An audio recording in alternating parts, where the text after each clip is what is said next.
Good afternoon. Today is Monday, the 30th of September 2024, just after 1 o'clock. Welcome to UK Column News. I'm your host, Brian Gerrish. Delighted to have with me Diane, Rasmussen, McAdie, speaking from Scotland, and also Ben Rubin, who's coming in on the link from London. Now, one of the things that UK Column has been saying to our audience is it's becoming increasingly clear that it isn't national governments, it's not the UK government that's actually running the country.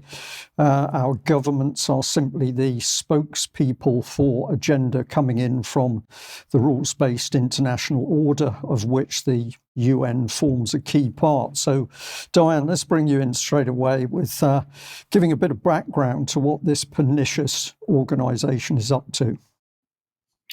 Yeah, thanks, Brian. And hello, Ben. Happy to be here today. So I've been covering the past week the UN General Assembly, which officially concludes today, the 30th of September. For the past week, there has been a lot of action, as we saw last week, starting with the Summit of the Future, which led to the adoption of the Pact of the Future. And then we spent the last week in meetings in what was called the General Debate of the General Assembly of the UN.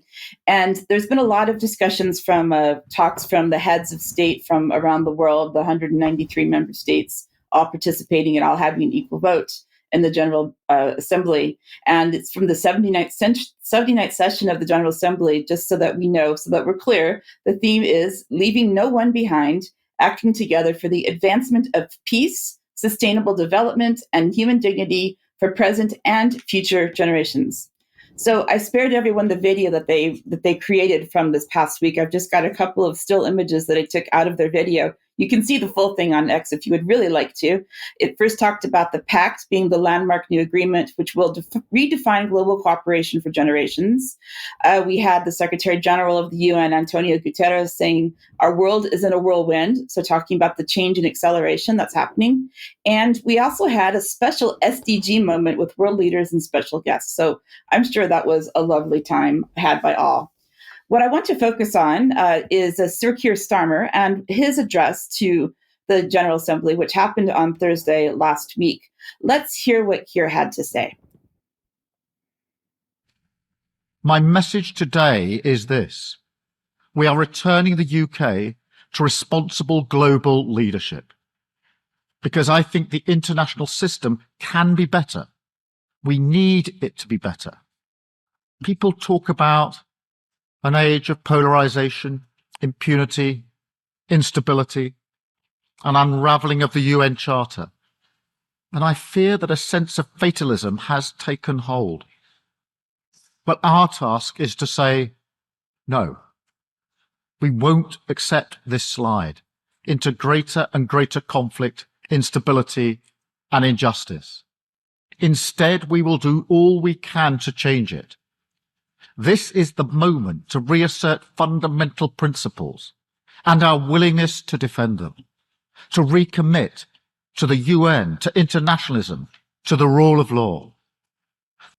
That's why the new Pact for the Future is so important. We must put new energy and creativity into conflict resolution and conflict prevention, reverse the trend towards ever greater violence, make the institutions of peace fit for purpose, and hold members to their commitments under the UN Charter. I can announce today that we're creating a new facility, the British International Investment, which will work with the City of London to mobilise billions in pension and insurance funds to invest in boosting development and fighting climate change. This is a great British innovation. So we hear from that the plan is to take billions from people who didn't ask for this in the first place and channel it to wherever it is that they want to go with this. But what I want to point out in particular is to go back into the history, as I've been doing for the past few weeks, of where all this comes from at the UN.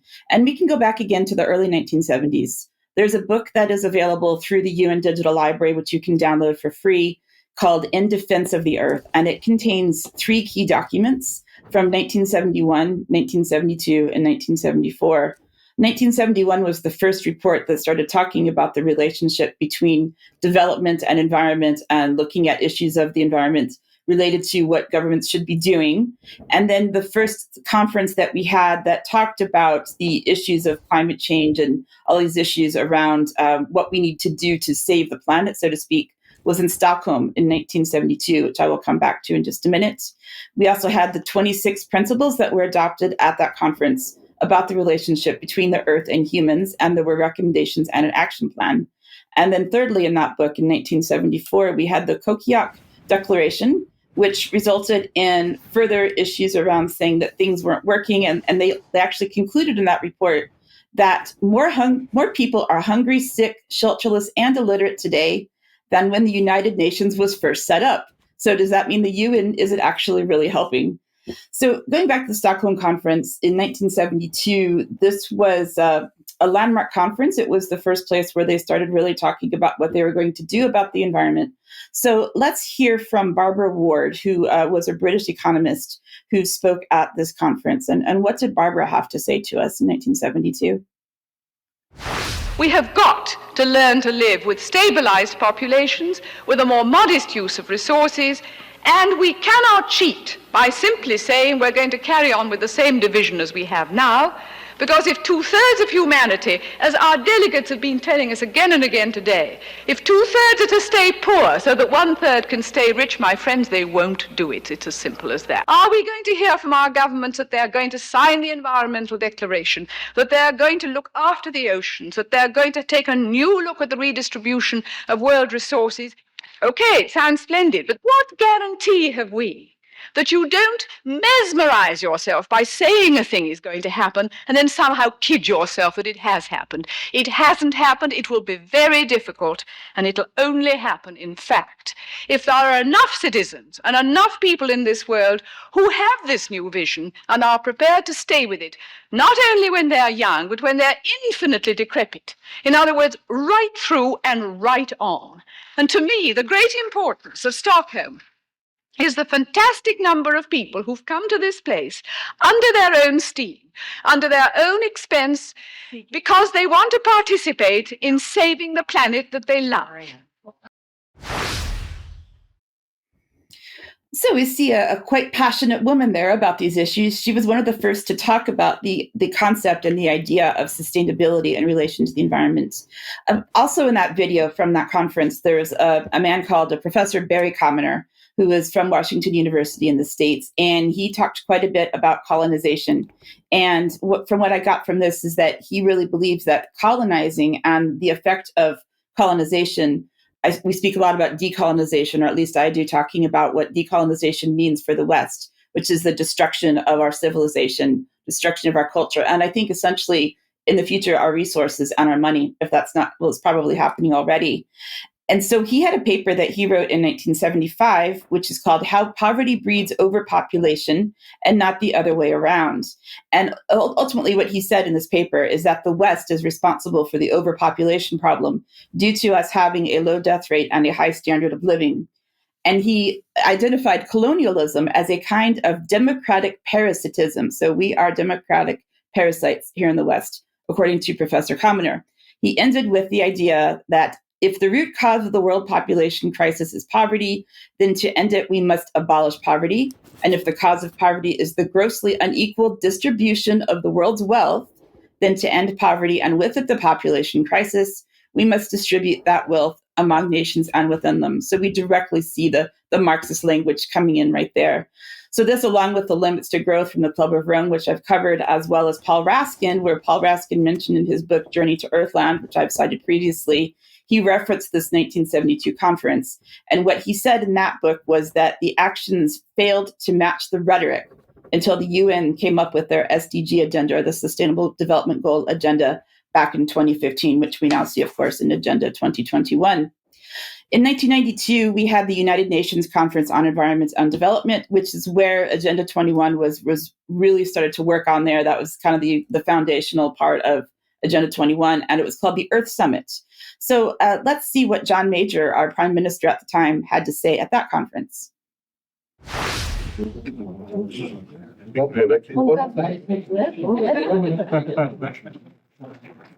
The world is our garden, and together we must cultivate it.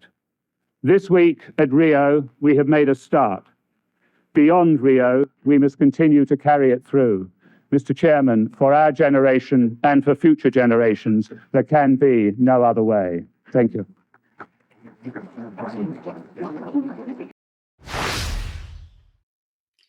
So at that Earth Summit, we see that the concept of sustainable development was an attainable goal for all of the people of the world, regardless of where they were at the local, national, regional, or international level. That had a result of 27 principles. The first one being human beings are at the center of concerns for sustainable development. They are entitled to a healthy and productive life in harmony with nature. And so with the third principle was the right to development must be fulfilled so as to equitably meet, so there's the Marxist language again, developmental and environmental needs of present and future generations. And what I want to say with this is that we see there's principles, we see these actions, we see these statements. And so then this leads us to this past week when we have the Pact for the Future, the Global Digital Compact, the Declaration on Future Generations, which is all the same language over and over again, where we're saying, well, we have these principles, we're going to save the planet, we're going to worship nature, we're going to worship man and the relationship between man and nature. And it all just eventually goes ahead to 2030 agenda on sustainable development. And so what I'm saying is I don't really see anything any different from what they were starting to do with us over 50 years ago. But what's next in this particular agenda, which was announced, was the climate plans, which are called NDCs, or nationally determined contributions. And in 2025, this will be due. He told the world leaders that this requires aligning energy strategies with a 1.5 degree world, ending fossil fuel subsidies, and putting a price on carbon. So each party that signed up to the Paris Agreement is required to establish one of these and update it every 5 years. The UK does have one. Yeah, I will have the link to it in the show notes if you want to see what our national contributions are. So thanks for that. And later on in the show, I will talk a little bit more about some detailed points about the Pact for the Future and what this actually means for future generations, Brian. Diane, thank you very much for that. And of course, we've got to keep reminding our audience that Keir Starmer has said his priority is with the UN, Davos, these other bodies. He simply regards national parliament as being a tribal area which can't really do anything. So this man is running the globalist of policies. But while these global policies are being fed to the population of UK, we're to be concerned about things like this. So this is the Telegraph. Big thanks to Kenny for pointing me at this particular article. And as we'll see a little bit of follow-up, but the headline is that chicken keepers must register to beat bird flu, contact details, species and purpose required under new rules to cut disease outbreaks. So this is all fear factor from the Telegraph, no serious challenge to the government what's going on, but it takes social media to actually get into the depths of things. So here we've got Sasha Yanshins in saying this. In the UK, we have a new law where you must register any birds on your property with the government by the 1st of October. So if you keep chickens or ducks or maybe emus, you must now register them because the UK government likes having insane overreach and enjoys abusing authority. Absolutely correct what this man is saying. What is happening is absolute insanity. But if we go on, Jeff Buys Cars responded, where is the link? I want to have a play. I want to encourage my 140,000 subscribers to do the same. Lots of pigeons and pheasants around here. They need to be represented. So has social media got some power? Well, maybe. Let's just have a look at this because thank you, Kenny, for pointing out that last night the ministry was saying that they were experiencing an extremely high volume of applications. We currently aim to process applications within 30 days. If you haven't already submitted an application, if you have already submitted an application, do not submit another one. And then by today, we got this. Sorry, there's a problem with the service, which would have essentially shut down. And we're going to say the problem is not with the service. The problem is with the government, and the population of this country needs to be awake in order to stop this sheer madness. Now, where does this all head? Well, one of the things that we're seeing in the background is madness about animals, whether it's badgers or indeed it's culling other animals. And it's a little bit of Ben here, because I'm just going to remind people that in Maoist China, they targeted sparrows at one point, 1958 to 1962, they killed billions of sparrows, and as a result they had severe ecological imbalance, which ultimately helped fuel a famine in the country. So where does insanity take us? It takes us to this sort of thing. And if you think that's a little bit extreme, well, I'm going to remind you of the excellent UK column documentary Slaughtered on Suspicion, which was about the obscenity of the slaughter of millions of farm animals in this country on the back of a lie. Let's have a look at a little clip of that documentary.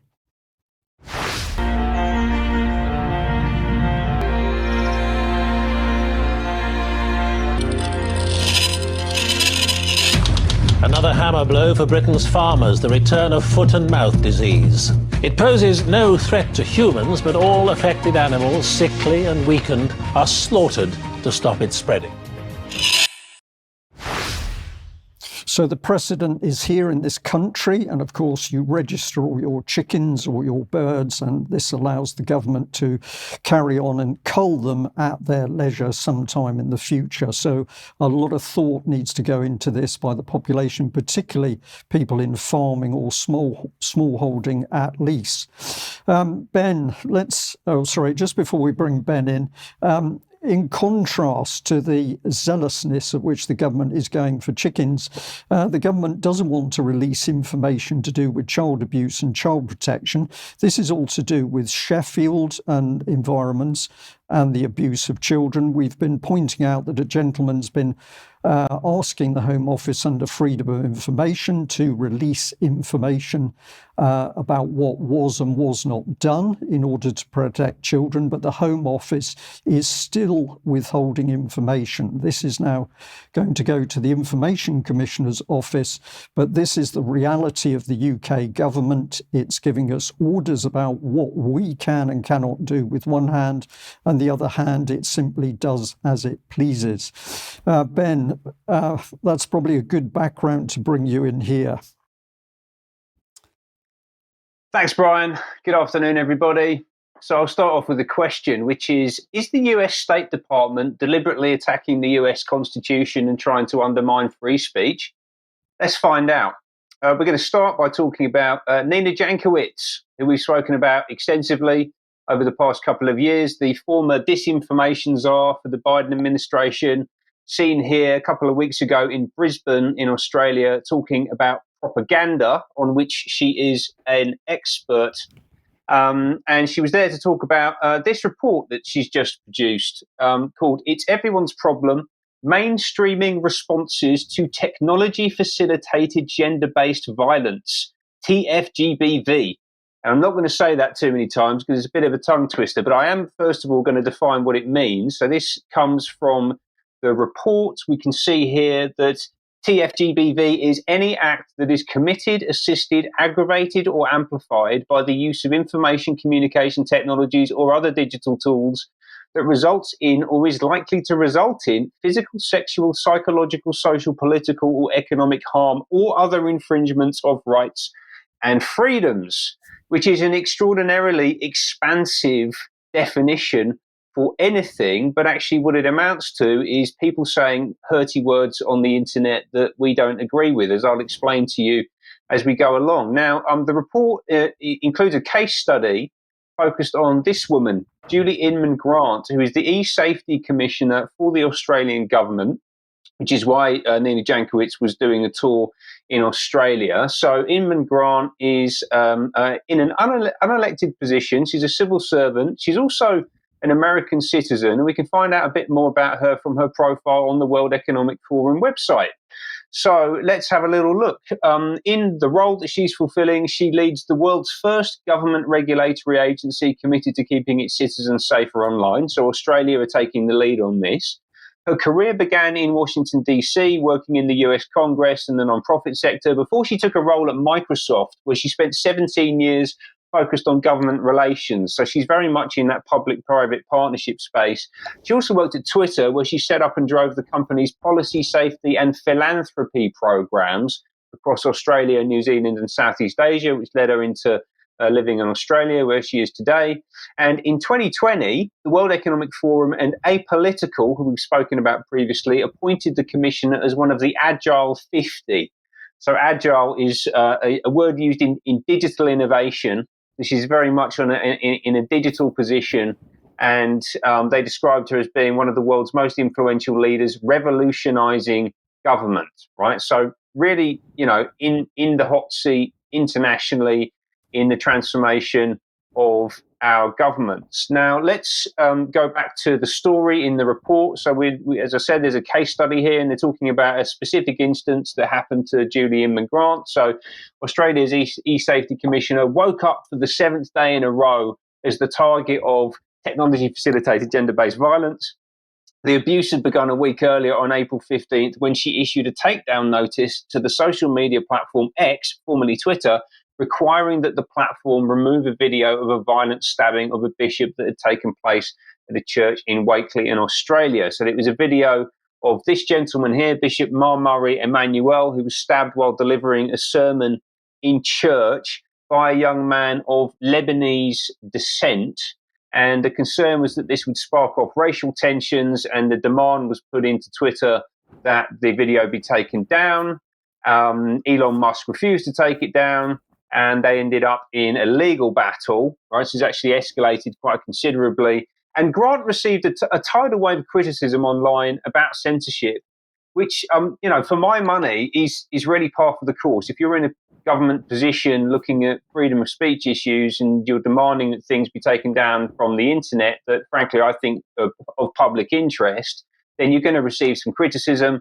That's just par for the course. But this has now become a central safety issue, essentially, for the Australian government, right? So if you go to the E-Safety Commissioner's Office website, on the front page, we can see here they're talking about preventing gender-based violence online. And what is essentially kind of a personal beef between Musk and Grant has now been elevated into something that is front and centre in Australian policy, but also more importantly, in some ways, American policy, right? So Twitter is a US company and a global digital platform. And just pulling on the report again here, I can see that Inman-Grant noted that the lack of regulation, particularly in the United States, is hurting women around the world. Until the US actually regulates, she said, the rest of the world is going to be fighting a losing battle. So that is essentially a demand to rewrite the US Constitution in order to prevent government officials from being subjected to criticism online. Now, I know they dress it up as being a much more expansive issue than that, and this issue of technology-facilitated gender-based violence. But what she's talking about is the criticism that she personally received on the internet for demanding that this information be censored, and is trying to use this to agitate a change not just to Australian law, but also to US law and international law as well. Really, really crucial to understand, not least because of who is behind the report. All right, so let's have a little look at this organisation, Vital Voices Global Partnership. It's a non-profit founded, according to its website, on the simple idea that nations and communities cannot move forward without women's voices in leadership positions. We invest in women leaders who are taking on the world's greatest challenges, from gender-based violence to the climate crisis, economic inequities, and more. It's an international network. It's funded by global corporations and philanthropic groups, including Airbnb, Avon, Bank of America, Bumble, the Gates Foundation, Google, Uber, Comcast, who owns Sky News in the UK, who I'll talk about a little bit later on. So this is corporate and philanthropic money. They are extraordinarily wealthy as an organization. So in 2021, they opened a global headquarters building in Washington, D.C., in this 8-story townhouse right in the center of US imperial power, in walking distance to the White House, the US Capitol, the World Bank, the Aspen Institute, the IMF, Black Lives Matter Plaza. These are the organizations and buildings and locations that Vital Voices reference in their own literature. So this is how they're positioning themselves as being part of this ecosystem, really importantly. They've had an enormous reach over the past 28 years. They've been operating for 28 years now. They claim to impact 3 million people each year. They're operating in 185 countries and territories, and they have 20,000 change makers across their global network. Change makers being a very important word, right? So this is common purpose language. These are the networks that we see who are radically shifting governance and economic activity and culture across the Western world. And they're doing that from the very top levels. So people on their advisory board include leaders in global politics and global business, including from some of the companies that we've already mentioned, but also they're recruiting very actively from younger generations as well, with networks and chapters and clubs popping up in universities across the US and further afield, right? So they're actively recruiting into their program. And what does that program deliver for the young women who are engaged on it? Well, quite a lot, actually. So this is, again, from their website, and they talk about holistically investing in women leaders, providing an enabling environment, giving them leadership training, providing visibility and credibility through awards programs and that kind of thing, providing access to a global network, giving them backing in crisis situations, providing them with access to money so that they can bring their vision to life, shift culture. So we're on the outside of this thing now, outside of this diagram now. We can see that these women in the program are going to shift culture. That's the stated aim here. They're going to reinvest in their communities and beyond, and they're going to gain global recognition, right? So this is women, young women and less young women who want to be at the center of the global conversation. I think that draws on a very particular type of individual. But let's hear a little bit about them from this short film produced in 2011. Now, women worldwide in many areas of society are diligently working to improve the quality of their lives and the lives of other women. And each year, the non-governmental group Vital Voices Global Partnerships recognizes some of these women. This year's recipients for the 10th annual Vital Voices Global Leadership Awards hail from India, Israel, Afghanistan, Burma, and Cameroon. They are working to halt the trafficking of girls, brokering peace between Israelis and Palestinians, breaking into the male-dominated field of carpentry, maintaining the fight for justice, and running for president. All to make life better for women and children. So again, this is an international network which is purely about women helping other women. And the thing I find slightly confusing about this is where are all the men in these countries? Now, I'm not suggesting for a second that men aren't responsible for acts of violence or anything like that. Absolutely they are. But just excluding them completely from the conversation seems counterproductive to me. But let's find out a bit more about one of the founders of Vital Voices, Hillary Clinton. United States Secretary of State Hillary Clinton, a strong advocate for women's rights and a founder of Vital Voices, commended the recipients' achievements. Acknowledging that there's still work to be done, Secretary Clinton pledged to continue advancing women's causes. This is not only an urgent foreign policy challenge for me. It is not simply a social justice issue, the most important, in my view, for the 21st century. But it is a personal mission as well. So, former Secretary of State Hillary Clinton is one of the founders of this organization, absolutely critical, as we'll come on to in a moment. And then let's finally hear from Alice Nelson, who is the Chief Executive of Vital Voices. We invited 500 of the next rising generation, young women and girls. Are you out there? I hope that you will leave here knowing that you have the power, you have the voice, and you also have the responsibility to stand up and make change.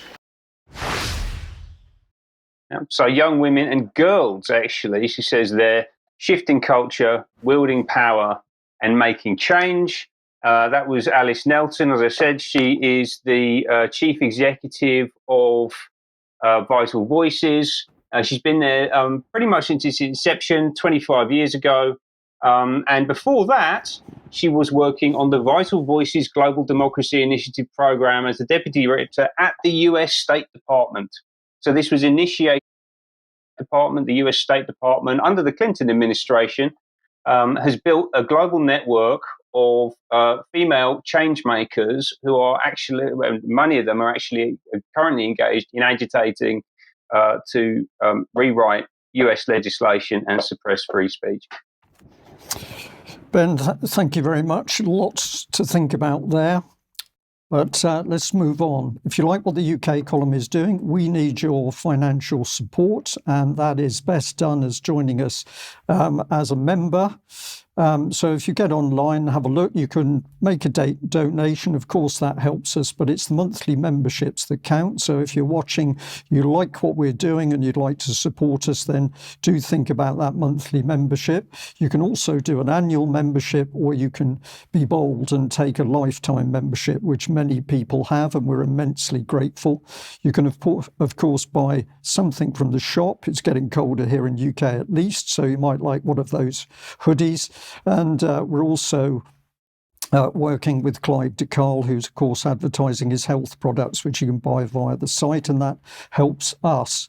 Now, we'd also like to say, share the material. This is why we do it. So we like this little visual of Bob Moran with Charles and Mike. But of course, all these little links here show the comments, and it shows where these things are linked. So you can help us enormously by helping to spread the information that we're putting out with recognition of the column. Oops, beg your pardon. Let's just go back one. So we've got coming out tomorrow. This is Mike's interview with David Segal, who did the climate change conferences, which were very successful. In this one, they're going to be talking more about health-related issues.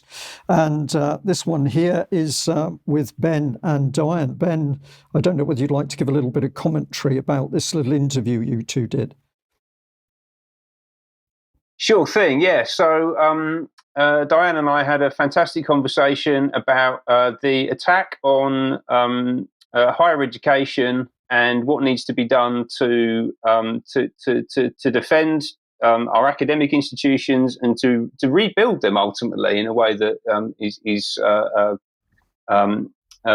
the benefit of our society ultimately. I mean, we're talking about really fundamental civilizational problems that we've got and how to fix them. And this is at the Pattern Substack, which is one of the projects that I run, and you can find that at Pattern18, Pattern18.substack.com. It's a great listen. There's a bunch of other stuff on there as well. Okay, excellent. So thank both of you for doing that.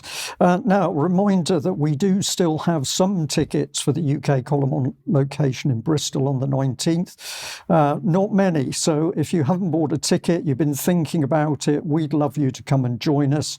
Get online and make that purchase.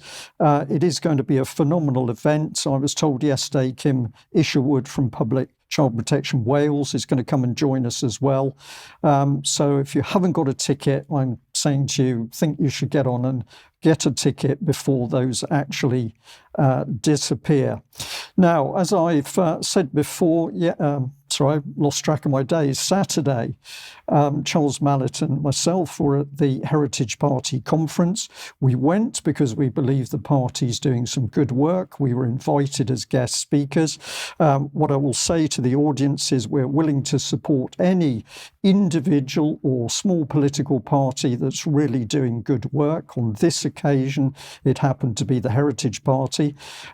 We spoke on the subject of fighting the New World Order, the rules-based international order, as it's often called now. Charles particularly talking about free speech. And a key part of what I was talking about to the audience is you can't fight what you cannot see and you don't understand. And this is why we think the UK column news is so important, because if you understand what's happening around you, you're capable of standing up and doing something about it. And ultimately, of course, the battle is for our minds. This is what we face. This is what the attack is by the deep state and the rules-based international order. It's for our minds and the minds of the children. Now, what was so important about the Heritage Party conference was this is the first time I have ever seen a political party get into the real agendas that people are facing in this country. So they weren't holding back. They were getting into all the key subjects, including the rules-based international order, and they were being very frank in their delivery to the audience. Let's have a little listen to party leader David Curtin. Well, as I've said before, we're against war, but how much does that cost? $3 billion a year promised to the Zelensky regime. Scrap that, and we'll have that for our nation. $5 billion a year on migrant hotels for illegal migrants. Scrap that. Migrants who come to this country illegally should not be rewarded. They shouldn't even be here, and we can scrap that, and we can scrap the foreign aid budget, which in total is another £12 billion which we have for this country. Let's get rid of all the diversity, inclusion and equality offices. They're just a massive waste of time and money. And while we're at it, we can scrap the Equalities Act, which puts in place this two-tier system that we don't need, because we already have a common law where everyone's equal before the law anyway. We don't need the Equality Act 2010 brought in by Tony Blair, Harriet Harman, or Harriet Harperson, as she's often known, and then ratified by Theresa May. We don't need it. Let's get rid of all the climate subsidies, which are a massive waste of money into the black hole of solar barons and wind barons. And the $12 billion that they have pledged to send abroad, I mean, this is absolutely crazy. They're saving £1.5 billion from targeting pensioners, but they're giving 8 times that away to foreign wind barons. It's insane. And it is disdain for the people of this country. It needs to stop. And let's defund all the NGOs and all the quangos, which are just an utter waste of money, that are paid by the government to lobby the government in a vicious circle where they then are used to put in more draconian regulations and increase totalitarianism in this country. Well, interesting, isn't it? Because essentially he's talking about the madness which we've heard in relation to the chicken policy at the start of the news. And he's saying we've got to cut all of this nonsense out in order to get our country back under control and operating normally. But alongside him, some other excellent speakers. I can't do them all, but I've just taken some of the other speakers, of which Dr. Liz Evans, absolutely fantastic. And my goodness, warning about horrors of doctors' surgeries, sending letters to children as young as 11 to engage them in supposed looking after their own health. Let's have a listen to what she said. Health during COVID. Elderly people were starved of touch, and many died alone, uncomforted by loved ones. Children were denied an education, were forced to wear face masks for hours a day when they did return to school, and were robbed of months of socialisation and playing with their friends. And basic rights such as travel and even entry to shops were made contingent on taking a vaccine, being tested or wearing a mask. As a Christian, and I think Brian said this earlier, I believe you can judge a tree by its fruit. So, to understand if a policy is right or wrong, we must look at the impact. And looking at these pictures, we see pain, suffering, and cruelty. This is what unethical looks like. And most importantly, this was a choice. Political and medical decisions were made in a moral and ethical vacuum. So that was, of course, only a short excerpt, but she covered some really, really disturbing things. And this was the importance of the conference in my mind. It was dealing with the reality of what's happening in this country. Let's have a listen here to Kim Isherwood talking about what's been going on with children in UK in 2024. Not only did we get him cancelled, we owned him. He turned to Twitter to complain, and that is a direct quote from Peter Tatchell, by the way. In 30 years I have never been cancelled. We all did the bit until I tried to go to Wales.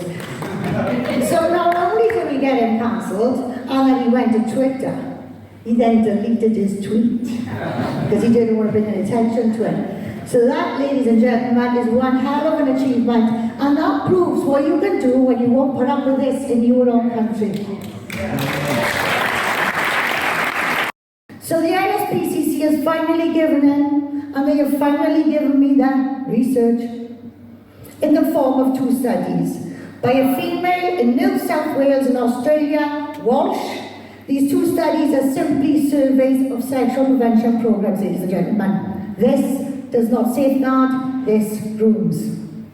You say, oh no, they're not going to teach masturbation to 4-year-olds. No way will they do that. Not straight out, no, they go out around it, don't they? So here we've got self-stimulation. They said 241 schools in England, and I'm going to read this out to you. There are rules about touching yourself too. Well, if people don't know about Public Child Protection Wales and the work of Kim Isherwood and her team, have a look on the UK Column website, search for her name, and you can see the interviews that we've done. Last little clip, this is a very interesting filmmaker, Richard Jeffs, and he was talking about his film exposing all of the rules-based international order and the globalists. Great Reset campaign, and we just wanted to put this film out with all this information. And that went out, it was called The New Normal, that was in 2020, late 2020. I was a bit concerned because I'm exposing all these people as being corrupt, tyrannical. In this series, I discover what stakeholder capitalism is and how its inclusive and sustainable policies are changing our society. Black Lives Matter! Black Lives Matter! Make some noise if you think that trans rights are human rights. People are dying. Children are starving. Families are fleeing their homes. I also investigate an initiative called the Great Reset of Capitalism for transitioning us to full stakeholder capitalism by 2030. The World Economic Forum is now very much engaged into this initiative of shaping a great reset. This is a time for a great reset. Reset the ways in which we live. Join me as I investigate the Great Reset transition to stakeholder capitalism. So a really fascinating film, a lot of detail, really excellent work by that filmmaker. And of course, did you hear those present booing the king as he appeared on screen in the little film clip? Now, something I pushed to the audience, I think it's absolutely true, is if we look in history, it's only a few people that have taken control of countries, nations, groups of nations in the world. And the devil's disciples, as I've got them here, with it only takes a few. We need to be fully aware that it only takes a few politicians in order to take control of a country to do truly horrific things. But of course, in the background, as we've been covering in the UK Column News in recent weeks, we've got to be aware of the New World Order and what it means and the organisations involved. Here we're calling it the Underworld Order because, of course, criminality is an inherent part. And just remind our audience that Mike Robinson back in 2009 was highlighting the emergence of the New World Order. This is an independent article where the journalist is saying that Joe Biden caused uproar by using the phrase of the New World Order, but he said it was an unfortunate choice of words. Well, it wasn't an unfortunate choice of words, it was the real thing. This is the sort of journalist, this is Joe Summerlad. He's really interested in US politics or cinema, novels, insolent noise, but basically another man who appears ignorant of what's actually going on. Let's just have a look at this little clip with Gordon Brown to understand that when they talk about a new world order, rules-based international order, they absolutely mean what they say. All these new challenges are bringing together about the biggest restructuring we have ever seen, not just of the global economy, but of the global order as a whole. And 200 years ago, a famous British Foreign Secretary said that the new world had been called into existence to redress the balance of the old. In 1990, another old world ended, dominated by the Cold War, and people talked then, in 1990, of a new world order. What they actually meant then was a new political order. And what was not foreseen then, but is obvious now from everything that we see and do, what we experience in every day of our life, is the sheer scale and speed and scope of globalization. And it's only now that we can begin to understand that the world order that globalization brings and what it's going to look like, it's driven forward now not just by the balance of military strength, the Cold War times, or ordinary political power. It's being driven forward by a seismic shift in economic power that we see around us. But what does the New World Order mean for countries like ours who are looking to succeed? I suggest that the countries... Well, I think we've heard enough of that. We get the point. I'd just like to say to the audience that, of course, it's the UK column that's been warning about what's been happening. This was our report at the time of the New World Order coming, Gordon Brown talking about it, and we deliberately used the colours of red and black. And I'll just very quickly say that at the conference, many people talking on key areas where we have to fight in order to fight against this rules-based international order, whether it's free speech or sticking up for the state and the nation. Okay, we had to eat, but also here protecting our children, looking after the Constitution, looking after animals, an important part of staying well and mentally healthy. The New World Order wants to destroy faith in God, but at the end of the day, it's the local councillors who are fighting the battle, which are important. And I also reminded people to be happy whilst they are standing up to be counted.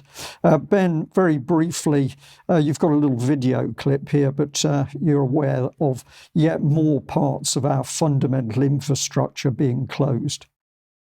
Absolutely, yes. So I took this short film earlier, not this week, last week. I was up in Nottingham for a few days, and this was on the coach journey on the way back. You can see the video on the right-hand side there, and that is Ratcliffe-on-Soar Power Station.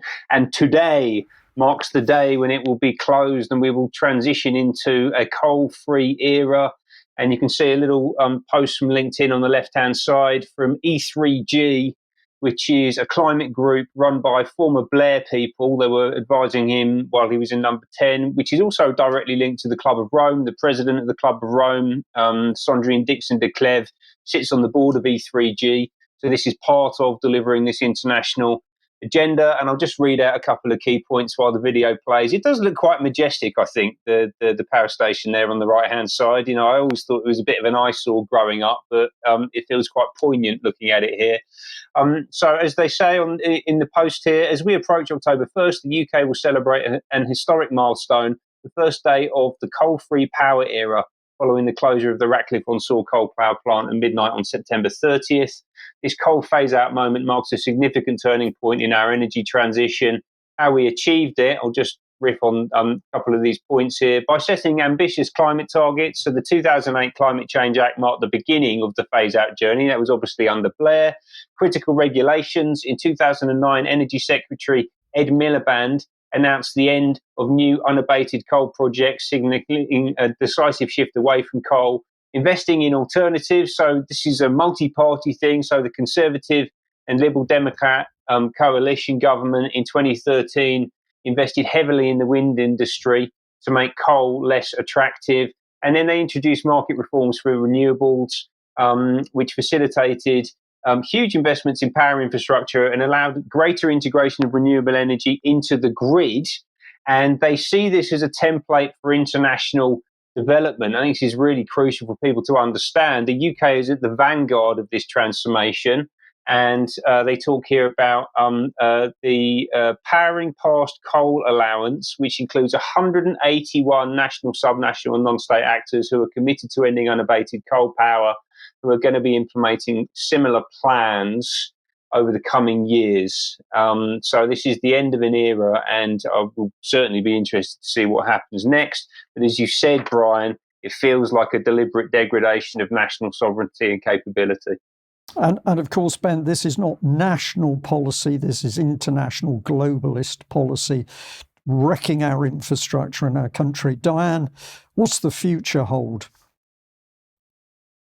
That's a good question, Brian. Apparently, the UN wants to tell us what's going to happen with generations who haven't been born yet. But what I'd like to talk a little bit now, again, is about children who are here now and what's happening with them. On Thursday evening, I attended a talk through Common Knowledge Edinburgh, which is a group that I'm involved in. And the speaker was Stuart Baird, who is a high school teacher from the Scottish Union of Education, which is a group I'm also involved in. And Stuart was talking about what is known as in Scotland is called the Curriculum for Excellence, which has been around for 20 years. And he was investigating what was going on in Scottish education and basically the abject failure of the curriculum for so-called excellence. And it was actually called, I think, the End of Excellence or something like that. Please End Excellence.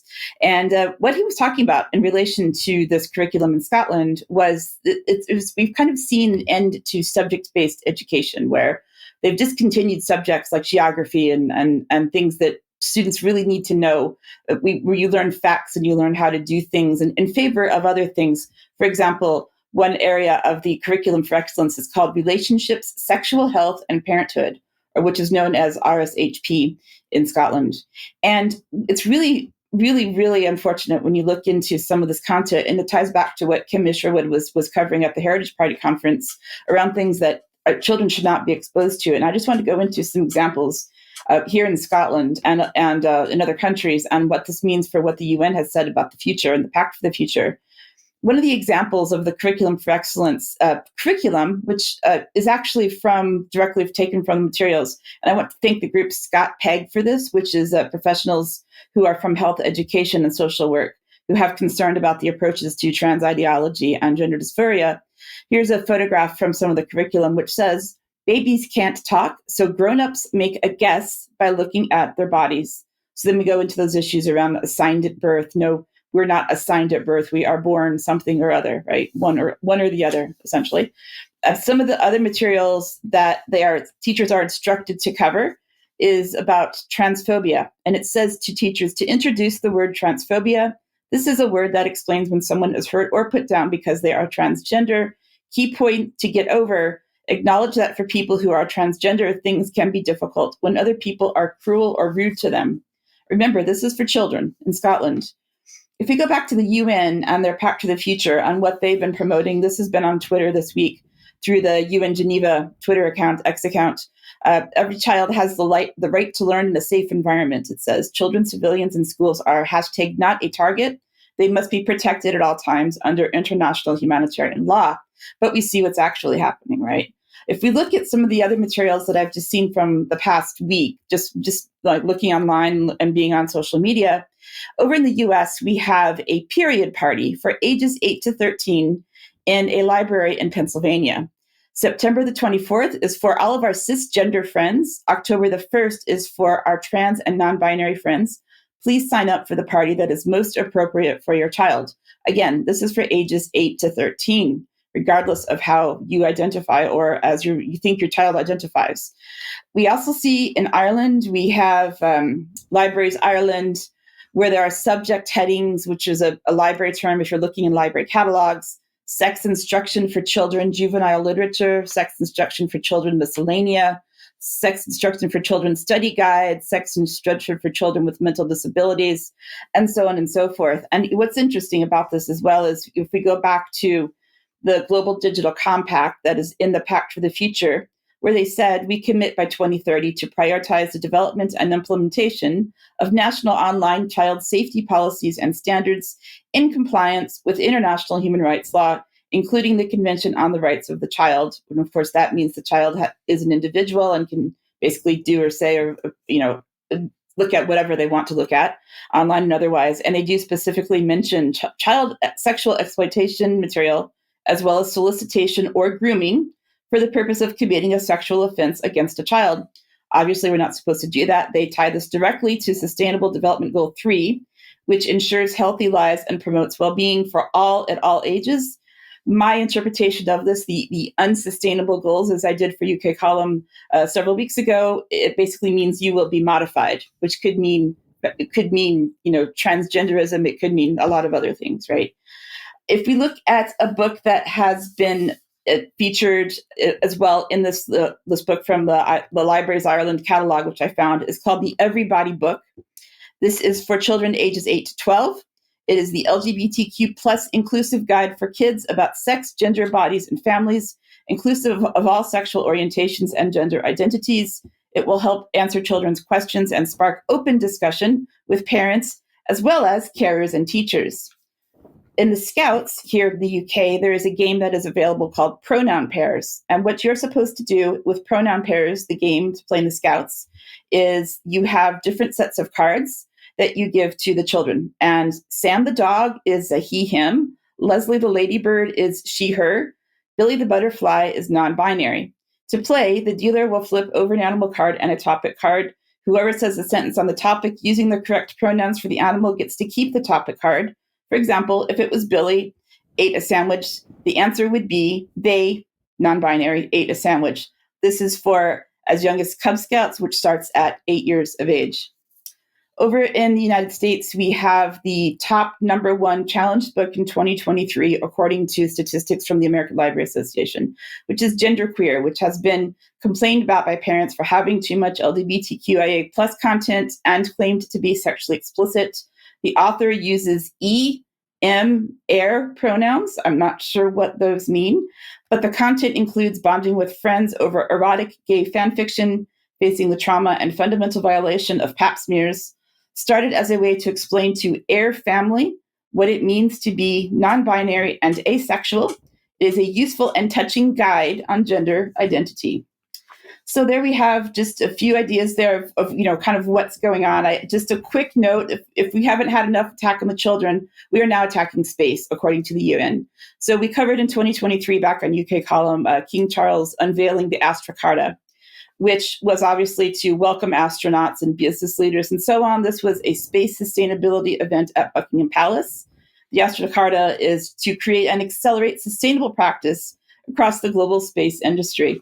And the reason I brought this back is because in the Pact of the Future, it mentions space as action number 56, which is the very last action point in the Pact of the Future.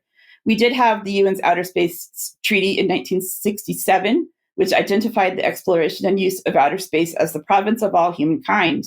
But we have had several space conferences since then, which are called Unispace, or Conference on the Peaceful Exploration of Outer Space.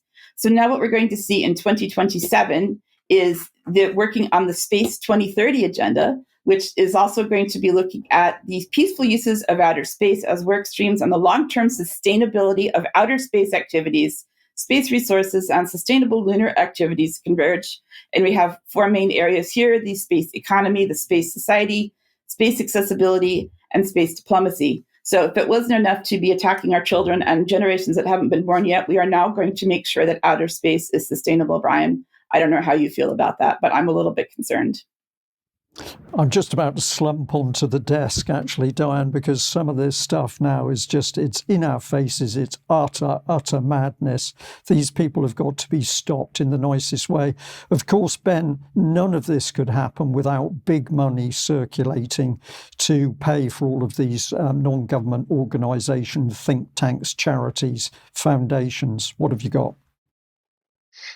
Yes, absolutely. So the people who are funding the economic, cultural, psychological destruction of the nation are doing it in the name of philanthropy. Isn't that hideous, frankly. And we've seen an accelerating economic collapse in the UK.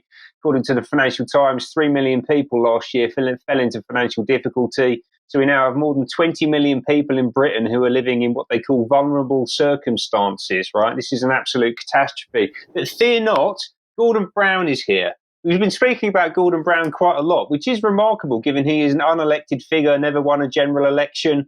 But he's been put front and centre on some of these big initiatives. As we spoke about last week, he's a Fabian. We saw him earlier in the show talking about the New World Order, and he's just launched what they're calling a multibank. This is like a food bank, but it does more. It gives you access to all sorts of different things, from basic foods to baby products and toiletries. They've modelled this on a test case that they delivered in Scotland, in Fife, over the past couple of years. They've just launched one in London. They're going to be popping up all around the UK. Go to their website. They're all about fighting poverty, fighting pollution. They accept donations of money and also products that can be distributed by teachers, social workers, charities. They're going to get this all around the country to families in need. They think that they're going to have a really big impact. And in particular, they've developed this thing called social return. So they think they're going to deliver a social return of £5.96 for every £1 invested. I'm interested to dig into that a little bit more. And isn't this nice? Isn't this altruistic? But who's behind it? Well, we talked about Gordon Brown. Well, here's Shaheen Syed, the chief executive of Accenture in the UK. Accenture is one of the biggest global technology consultancies, and it's a strategic partner of the World Economic Forum. So that's who's behind it. Who else is behind it? Sky. So Dana Strong, Group Chief Executive of Sky, did a big launch event for this program last week at their headquarters, I believe it was. Sky is owned by Comcast. Comcast is a partner of Vital Voices, the US State Department-backed organization that I spoke about earlier on. And that event was attended by, amongst other people, Chris Bird, who's the UK country manager of Amazon, Matt Britton, who's the UK country manager at Google, more people from Accenture, Mark Reed from WPP, who's a young global leader of the World Economic Forum, Gail Reebok, who's the mother of Georgia Gould and the widow of Lord Gould, former advisor, close advisor to Tony Blair, Eric Salama from Verian Group, I've spoken about extensively on the show this year, people from Tata Consulting, the Financial Times, all of whom are directly linked to the World Economic Forum. So for me, this feels like a front, basically. We've destroyed your society, we've destroyed the economic system, we're attacking your culture on a daily basis, but here's a few free things to keep you quiet while we carry on doing more of the same.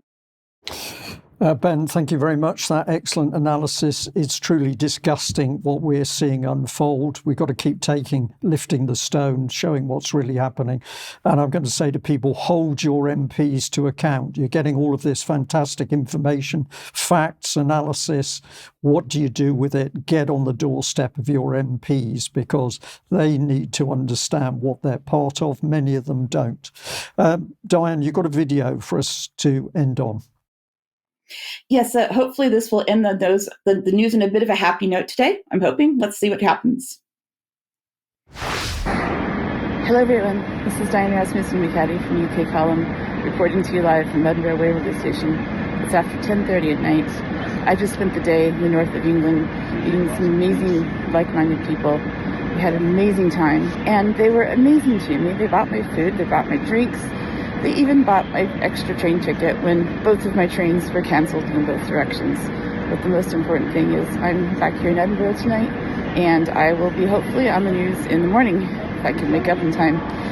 My message here is that it doesn't matter whatever happens. I know we report some really hard news. I know things are difficult. We really struggle. I struggle. We all do. But the most important thing to remember is that we have each other. And we have to remember, as Brian says, to love one another, to give each other a hug, to care for one another. And even if you can't stand in the park, as we did way back in the early days of you-know-what, you can always sit in the pub, as we did today. Thank you so much for being a part of UK Column. I love you all. Have a great day. Diane, thank you very much. And that message, very poignant, very reminiscent of the feel and the environment in that Heritage Party meeting on Saturday. So lots of good people out there. And as we said at that conference, be happy, because the rules-based international order is terrified of informed, happy people. We'll end today's news there. If you're a member of UK Column, we'll be having UKC Extra in a few minutes, but thank you to the audience wherever you are in the world. Thank you. Bye-bye.